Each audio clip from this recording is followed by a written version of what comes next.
Syaitanirrajim.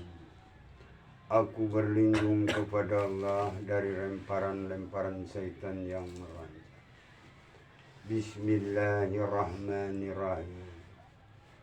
Dengan asma ajaran milik Allah yang maha pengasih dan maha penyayang. Alhamdulillahi rabbil alamin. Puji ini milik Allah dengan pengurus semua alam. Dikatakan di dalam diri ini atau di dalam aturan ini kita untuk bisa menjauhkan diri kita dari kemusyrikan. Kita harus bisa memahami, harus ada kemauan mempelajari aturan-aturan yang diberikan oleh Allah, yang telah dibawa oleh Rasul, yang dicontohkan oleh Nabi kita. Kita sebagai umat yang terakhir mengaku umat Muhammad, umat yang terpuji. Jadi untuk kita jauh dari kemusyrikan, kita untuk bisa memuji Alhamdulillahirabbil alamin. Puji ini milik Allah. Jadi bukan kita melakukan ingin kepuji atau ingin terpuji, tapi ini kita diperintahkan oleh Allah untuk memuji. Di dalam ayat ini sudah menjelaskan likulli nabiyyin mustaqarrun wa sawfa ta'lamun. Untuk setiap berita yang dibawa oleh rasul-rasul dan waktu terjadinya, dan kelak kamu akan mengetahui.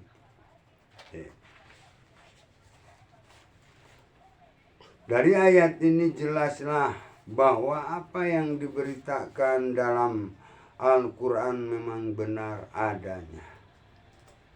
Yang baiknya, yang buruknya, kita akan bisa melihatnya dan kita bisa merasakannya.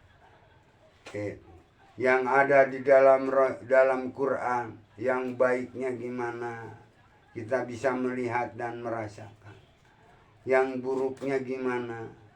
Yang baiknya orang yang ingin terpuji atau yang ingin memuji. Yang buruknya itu orang yang ingin kepuji. Berarti contoh di dalam Al-Quran, yang ingin memuji itu mendapatkan titel adalah Muhammad, orang yang terpuji, yang selalu memuji dirinya, memuji semua makhluk Allah. Tapi di situ yang buruk, yang ingin kepuji banyak di sini. Seperti contohnya seperti Fir'aun, Abu Jahal, Abu Lahab, dan si Qarun. Itu semuanya orang ingin terpuji. Jadi hayang kapuji. Jadi bukan diniatan di dalam hatinya ingin memuji, tapi hayang kapuji. Jadi berusahalah kita ini mengucapkan setiap hari Alhamdulillahirabbil alamin. Puji ini milik Allah dengan pengurus semua alam, yaitu Ar-Rahmanir Rahim, dengan yang maha pengasih dan maha penyayang. Kasihanilah dirimu. Kita ini harus bisa memuji diri kita dengan aturan-aturan yang diberikan oleh Allah. Karena kalian gak akan bisa mendapatkan ketenangan, kesenangan, kebahagiaan tanpa aturan yang diberikan oleh Allah, yang diberitakan oleh Rasul-Rasul yang ada di dalam Al-Quran. Dari ayat ini jelaslah bahwa yang diberitakan dalam Al-Quran memang benar adanya. Mari kita berlanjut ke pokok pembahasan dengan ketergadaian jiwa tadi. Jelas akan tergadai keimanan kita dan akan terganggu ketenangan kita dalam mengabdi kepada Allah Subhanahu wa ta'ala. Perhatikan ayat berikut. Ya ayuhan nafsul mutmainnah, arji'i ila rabbiki radiyatan mardiyatan fadkhulil fi ibadi wadkhuli jannati. Hei jiwa-jiwa yang tenang, kembalilah kepada Tuhanmu dengan hati yang puas dan diridhoi. Maka masuklah ke dalam jamaah hamba-hambaku, masuklah ke dalam surgaku. Itu yang jiwa-jiwa yang tenang, selalu mendapatkan suatu tantangan dari Allah, kita tenang menghadapinya. Tidak selalu mengikuti hawa nafsunya. Karena kalau mengikuti hawa nafsunya, datangnya proses dari Allah melalui mereka-mereka. Kita akan sama seperti mereka melawannya. Jadi bukan lawannya, malah menyamai mereka. Mereka menyebarkan keburukan, kedoliman, kedengkian, kalian juga akan sama kalau kalian tidak tenang. Tenanglah kalian dan kembali kepada aturan Allah.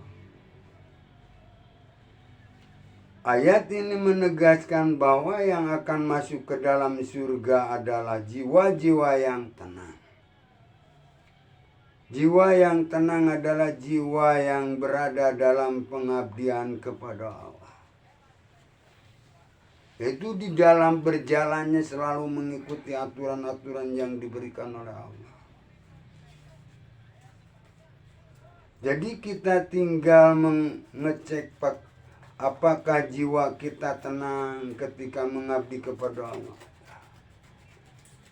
Jadi cek oleh kita sendiri, koreksi oleh kita sendiri. Pada dalam keadaan tenang enggak kalau kita mengabdi kepada Allah. Kita harus tenang, banyak zikir, banyak belajar. Karena itu tugas yang awal pertama kita diperintahkan oleh Allah. Banyaklah ingat Allah. Dan kita talabul ilmu.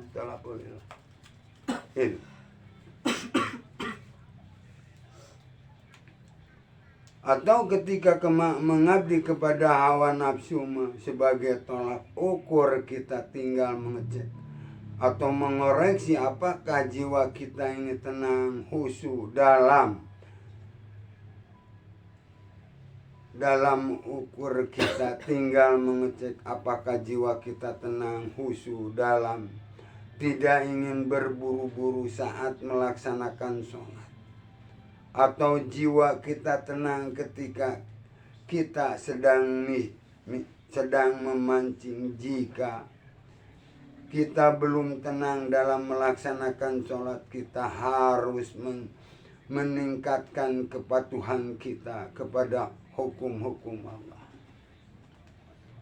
Jadi kita mendirikan sholat itu kita harus tenang dulu di dalam melaksanakan sholat.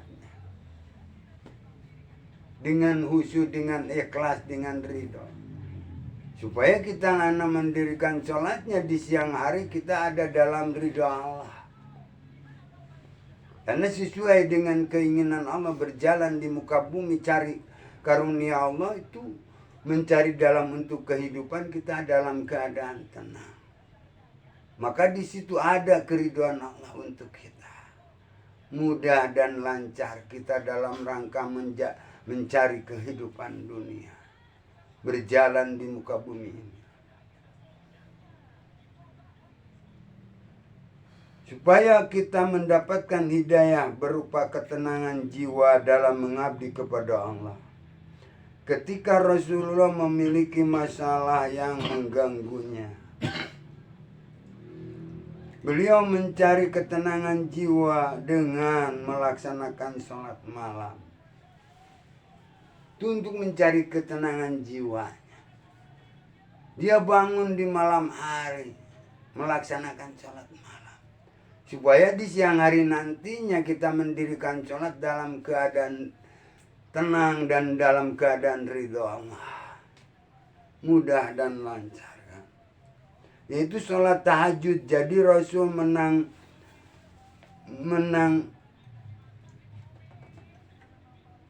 menangkan jiwa dan menenangkan jiwa dan pikiran dengan sholat malam, bukan dengan hal lain. Jika kita menenangkan diri dengan hal-hal yang tidak bermanfaat,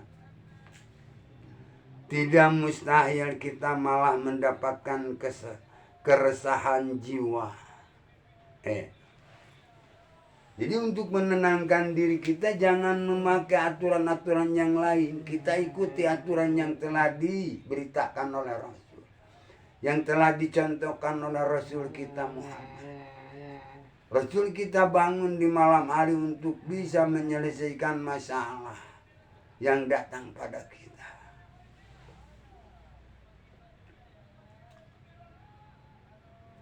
Keresahan jiwa, jika demikian jelas kita tidak akan mendapatkan panggilan untuk masuk surga atau untuk memasuki surga. Allah yang penuh dengan kenikmatan melainkan neraka yang penuh dengan penderitaan. Kalau kita menyelesaikan masalah tidak kembali kepada ilah, yang selalu mengikuti hawa nafsunya, memakai aturan sendirinya atau memakai aturan jelema, tidak kembali kepada ilah, bangun di malam hari, di waktu kita mendapatkan masalah, kita akan mendapatkannya neraka, bukan mendapatkan surga. Karena ketenangan itu kalau kita kembali kepada Allah, bangun di malam hari melaksanakan sholat tahajud, untuk bisa mendapatkan informasi dari Allah, berita dari Allah, kemudahan dari Allah, kelancaran di dalam rangka mendirikan sholat di siang hari. Ya. Selain itu ada juga manusia yang menganggap makam keramat sebagai pelantara untuk mencapai maksud dan tujuan. Padahal hal itu tidak masuk logika. Memang kebanyakan orang yang ingin menyelesaikan masalah itu datang ke tempat orang-orang keramat itu dan mendatangi makam-makam yang sudah orang-orang yang terdahulu, malah meminta pada makam itu. Masya Allah, itu kemusyrikan yang pada akan kita. Itu memang udah jelas kelihatan, tapi ada yang lebih lemah. Ini untuk menyelesaikan masalah malah mendatangi orang jahiliyah, mempercayakan orang jahiliyah. Itu kemusyrikan lebih buruk lagi. Meminta pertolongan kepada orang-orang jahiliyah, orang bodoh, malah hancurkan di dunia kayak gitu. Boro-boro mendapat ketenangan, kesenangan, malah kesusahan. Kenapa? Yang sudah ada juga habis, boro-boro yang belum ada dimanfaatkan oleh orang jahiliyah, orang-orang bodoh. Walaupun masih kelihatan hidup, tapi itu mati hatinya. Karena orang-orang bodoh udah berlebihan, malah dipercayakan. Sama itu, sama-sama mendatangi makam lagi. Itu langkah-langkah kemusyrikan. Maka hati-hati kalian, kalau kalian nanti mendapatkan satu masalah, kembalilah kepada ilah. Bangun di malam hari seperti yang telah dicontohkan oleh Rasul kita. Bertahajud dan memohon pada Allah pertolongan dari Allah supaya bisa menyelesaikan masalah dengan baik. Bukan dengan kemusyrikan, tapi benar-benar dengan keimanan. Tidak menyamai mereka. Jadi berusaha, sesulit apapun, sesusah apapun, kita harus bisa bangun malam untuk bisa melaksanakan panggilan Allah. Karena Allah memanggil itu karena dengan kasih sayangnya untuk menyelamatkan kita. Tinggal kitanya apakah ingin selamat atau tidak. Allah memanggil kita di malam hari untuk kita supaya masuk surga, untuk menjadi ahli surga. Tinggal kitanya maunya apa. atau mau masuk neraka, ya silakan. Kalian memohon pertolongan kepada orang jahiliyah, kalian memohon pertolongan kepada keramat-keramat, yaitu makam-makam yang sudah terdahulu. Silakan kalian. Kalau ingin mendapatkan neraka. Itu. Perhatikan di sini. Ini langkah-langkah kemusyrikan. Jadi tidak logika kita meminta bantuan, meminta pertolongan malah kepada orang jahiliyah, orang bodoh. Itu tambah hancur. Informasinya bukan untuk menyelesaikan dengan baik, malah buruk, hancur kan. Ini pelajaran untuk kalian. Di masa yang akan datang, di dalam kehidupan banyak prosesnya gitu. Abah sering mengalaminya gitu. Ya, sering mengalami proses-proses kepada Abah. Tapi Abah tidak kembali kepada yang seperti itu. Tidak menanyakan kepada orang jahiliyah, orang-orang bodoh. Tidak memohon bantuan kepada mereka-mereka. Apalagi kepada makam-makam. Tapi Abah kembali kepada ilahi. Bangun di malam hari supaya kita bisa menyelesaikan masalah dengan baik. Itu. Jadi ingatlah ini. Pelajaran. Supaya kalian tidak ada dalam kemusyrikan. Ya udah bodoh, udah sengsara, udah miskin, neraka karena musyrik. Ruginya 2 kali lipat. Itu hanya berita-berita bohong oleh yang disebarkan oleh mereka. Kenapa? Karena tidak memakai aturan yang diberikan oleh Allah. Ya. Dikasih tahu oleh orang yang sudah memegang aturan Allah, tidak menerima. Tapi dikasih tahu orang jahiliyah, orang bodoh menerima itu. Kelewatan kemusyrikannya, kebodohannya kelewatan. Ingin dimanfaatkan oleh orang-orang bodoh, orang-orang jahil. Jahiliyah itu orang jahil, orang bodoh. Mendinaya mah orang man disebutkan Abu Jahal, bapak bodoh. Bodoh beleguk, sombongna kelewatan.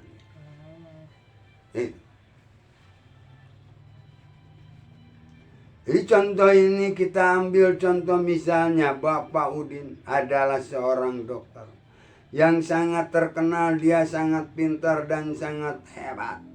Semua pasien yang berobat kepadanya pasti sembuh. Ketika Bapak Udin meninggal, kita ingin seperti beliau, maka kita tidur di makamnya itu dan memberikan sesaji kesukaannya beliau ketika masih hidup, dengan maksud ingin seperti Bapak itu. Kita pun mandi atau meminum ya air yang telah disediakan kuncen karena ingin sembuh dari penyakit. Akankah tujuan kita terlaksana? Akankah kita sembuh dari penyakit tersebut? Mungkin yang sakit justru akan menambah penyakitnya, dan yang sehat pun akan dikatakan sakit. Kenapa menambah? Di sini kan lagi sakit jasmaninya dan rohaninya sakit. Kenapa menjadi musyrik? Ini contoh. Jadi janganlah kalian mengambil seperti mereka. Jadi kalau ingin seperti mereka itu, ambillah kata Allah. Wa nunazzilul minal Qur'an ma huwa shifaa'un wa rahmatun lil mu'minin. Dan kami nurunkan aturan ini untuk menjadi obat, maka jadi rahmat bagi semua yang beriman, yang selalu ada kemauan untuk mempelajarinya, aturan-aturan yang ada dalam Al-Quran. Itu akan sehat jiwa dan raganya. Selamat dia, karena itu mempelajari ajaran keselamatan, aturan yang diberikan oleh Allah. Ya. Ini banyak contoh-contoh langkah-langkah kemusyrikan. Orang-orang ini ingin sembuh malah mendatangi makam yang udah mati. Atau kuda mati boro-boro bisa menyembuhkan kita. Itu. Yang akan menyembuhkan kita adalah kita sendiri. Memohon pada Allah dan panggillah para ahlinya. Ya sapi. Yang akan menyembuhkan kita adalah kita sendiri. Supaya sembuh hati, sembuh rohani, sembuh jasmani. Dengan memperhatikan contoh di atas, hendaklah kita berpikir 2 kali untuk melaksanakan hal-hal seperti di atas. Akan tetapi mengapa kalau seorang kiai meninggal kita berebutan untuk berjarah dengan maksud dan tujuan untuk mendapatkan berkah dari kiai tersebut. Sama nih. Kita rela mengeluarkan biaya untuk mencapai makam kiai tersebut. Kita juga rela melaksanakan aturan-aturan yang dibuat oleh Kuncen. Padahal aturan tersebut dibuat sesuai dengan kebutuhan Kuncen.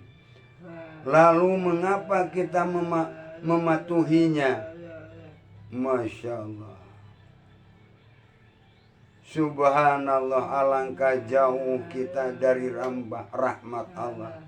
Karena jelas-jelas kita menganggap makam kiai tersebut memberikan berkah dan pertolongan kepada kita. Padahal pemilik pertolongan dan berkah hanya Allah. Semata-mata perbuatan yang demikian itu adalah perbuatan nenek moyang kita dahulu. Dan sesungguhnya dilarang oleh Allah karena salah. Mari kita simak ayat berikut. Kita ini jangan seperti mereka-mereka yang seperti contoh di sini. Jadi ini awalnya tadi. Kita mengaku umat sebagai umat Muhammad, umat yang terpuji. Itu dicontohkan oleh Rasul kita. Kalau ada masalah kita kembalinya kepada Allah. Bangun di malam hari karena ada perintahnya di dalam Al-Quran. Ya. Orang-orang yang berselimut dengan masalah, dengan kesusahan, dengan kesulitan. Bangunlah di malam hari. Fatahajat bi, bertahajudlah. Wastagfirlahum, memohon ampun. Dan bacalah bacaan-bacaan yang memudahkan kalimat-kalimat thayyibah. Permohonan pada Allah.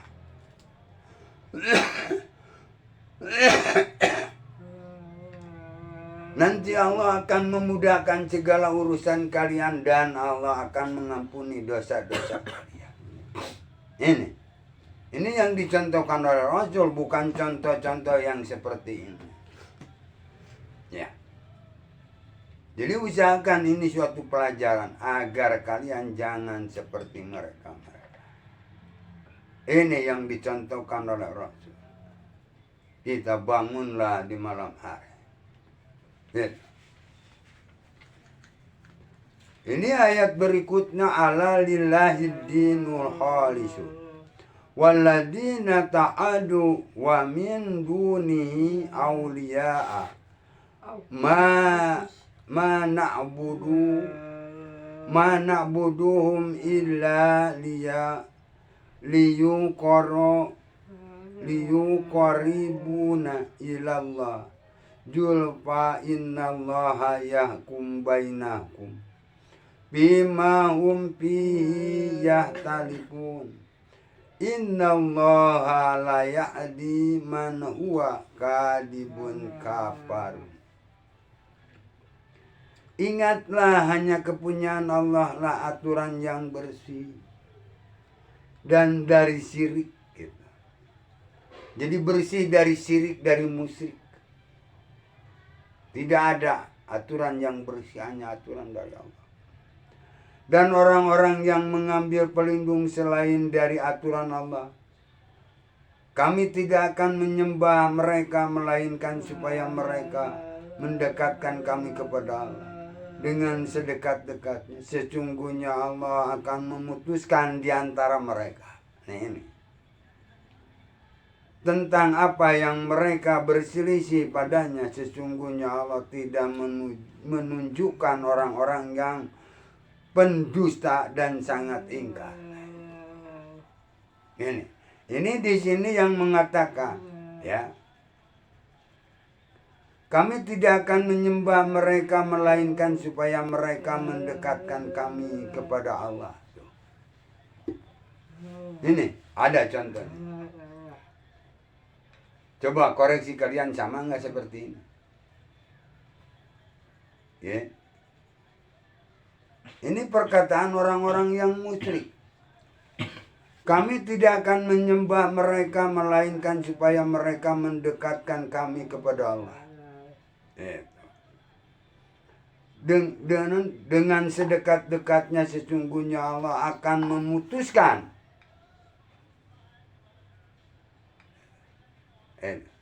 Ini apa, ini kan membawa kalian itu untuk mendekatkan kalian, tapi mereka tidak akan, atau kalian tidak akan.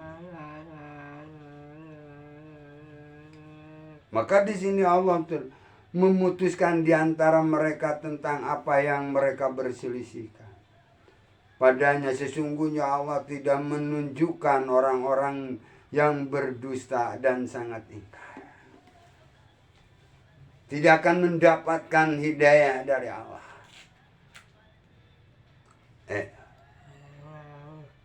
Itu yang berkata barusan, coba lihat. Memang belum berkata kalian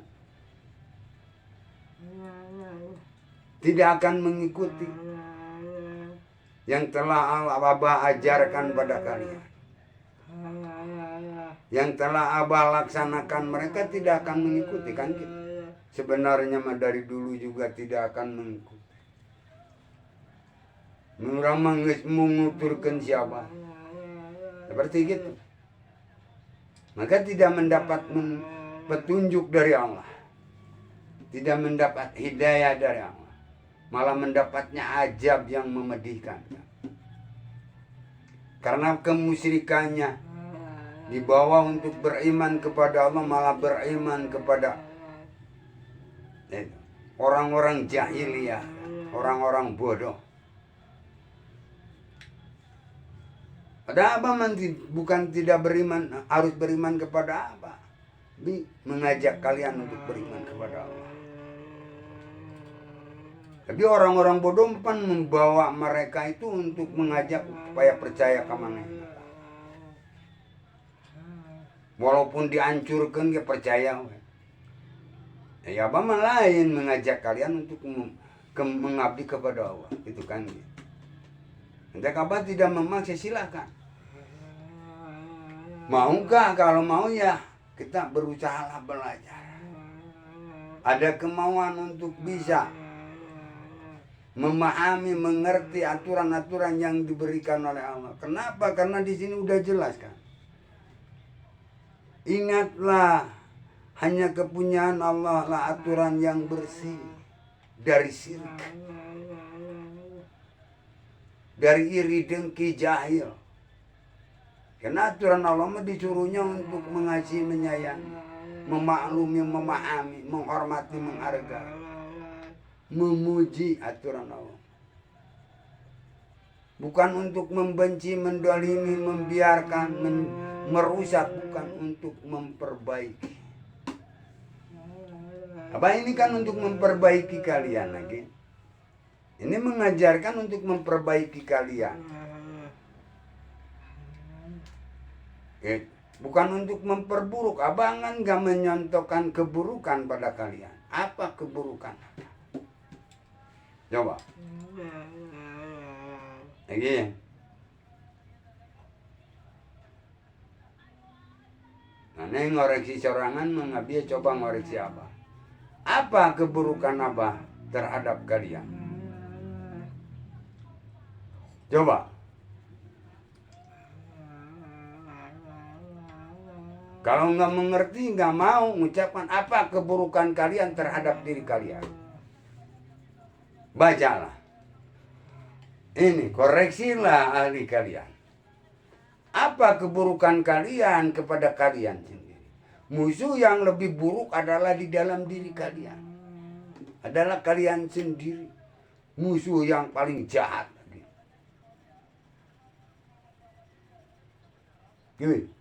Musuh yang jahat, paling jahat bukan mereka-mereka, tapi diri kalian sendiri. Musuh yang paling jahat.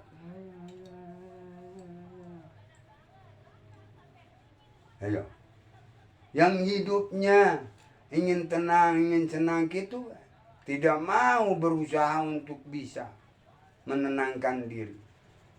Hanya ingin tenang dia. Padahal di sini ini kita ini diperintahkan oleh Allahnya harus apa? Harus berusaha untuk bisa menenangkan diri. Menerima aturan-aturan yang diberikan oleh Allah. Karena apa? Karena ketenangan diri kita dengan aturan yang diberikan oleh Allah. Lagi.